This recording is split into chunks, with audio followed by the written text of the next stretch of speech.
L'absolutisme est un type de régime politique dans lequel le détenteur d'une puissance attachée à sa personne concentre entre ses mains tous les pouvoirs, exécutifs, législatifs et judiciaires. Il gouverne sans aucun contrôle. Cette conception de la monarchie, monos un seul, archos pouvoir, se construit progressivement entre la fin du XVe siècle et le XVIIe siècle. Trop souvent, on a vu Louis XIV comme le seul initiateur de ce système politique. En fait, il est en germe dès la fin du XVe siècle, avec des rois comme Charles VIII ou Louis XII, et plus sûrement François Ier.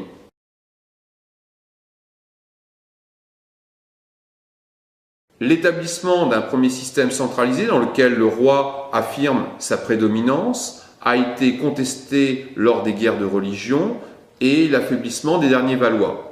Il faut attendre la pacification du pays par Henri IV, puis Louis XIII, pour voir s'affirmer la figure d'un roi tout-puissant, certes soutenu par des ministres qui ont plus d'envergure que lui. Nous pensons bien sûr à des personnages tels que Sully ou Richelieu. Le jeune Louis XIV se détachera de la figure paternelle de Mazarin pour affirmer son pouvoir personnel en 1661 et constituer un État moderne dont il est le chef incontesté.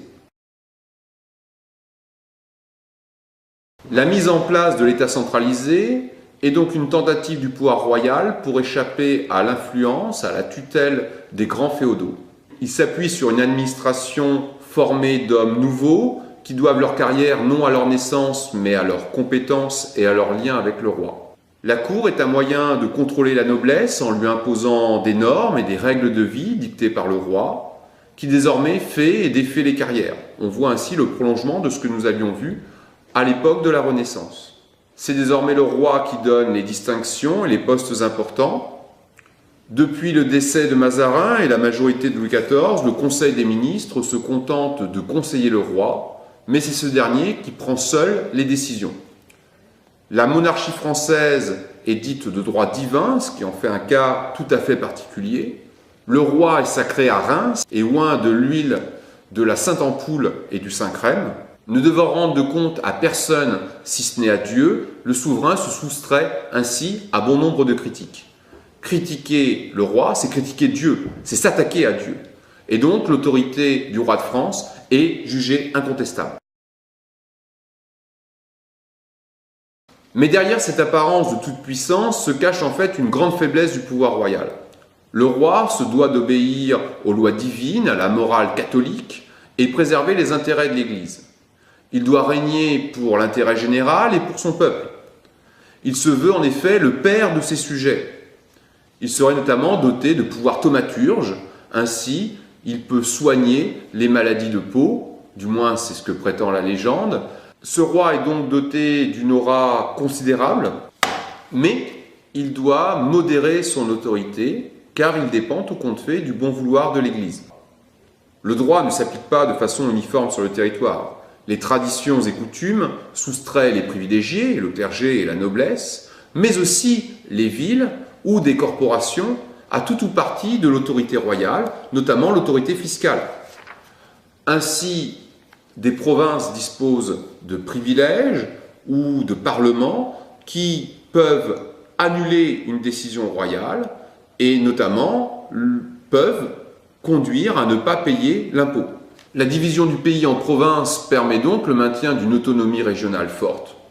Les pays d'État conservent leurs États provinciaux, c'est-à-dire une assemblée représentative des trois ordres, dont le rôle essentiel est de négocier le montant de l'impôt avec les commissaires ou représentants de l'État et d'assurer la répartition de cet impôt par diocèse ou par paroisse et d'en contrôler la collecte. Les pays d'élection, même s'ils ont perdu le pouvoir de nommer leur administration, conservent cependant des parlements qui enregistrent les édits du roi pour leur donner force de loi. Ils peuvent protester contre les décisions royales en présentant des remontrances. Le nombre d'agents publics reste trop limité pour imposer les décisions royales. L'essentiel des charges se transmettent de façon héréditaire.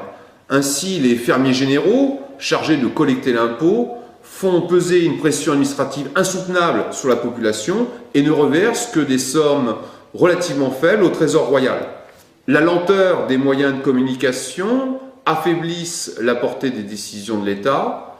Ainsi, on est face à un État totalement sous-administré, dont la capacité d'action est fort limitée.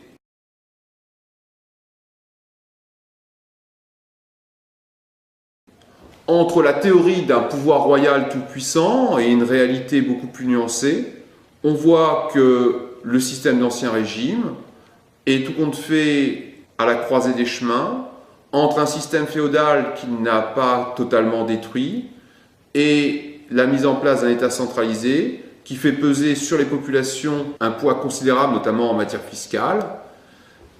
La coexistence de deux types d'institutions mène à une très grande incohérence, mène à une très grande confusion dans l'application du droit et dans le prélèvement de l'impôt.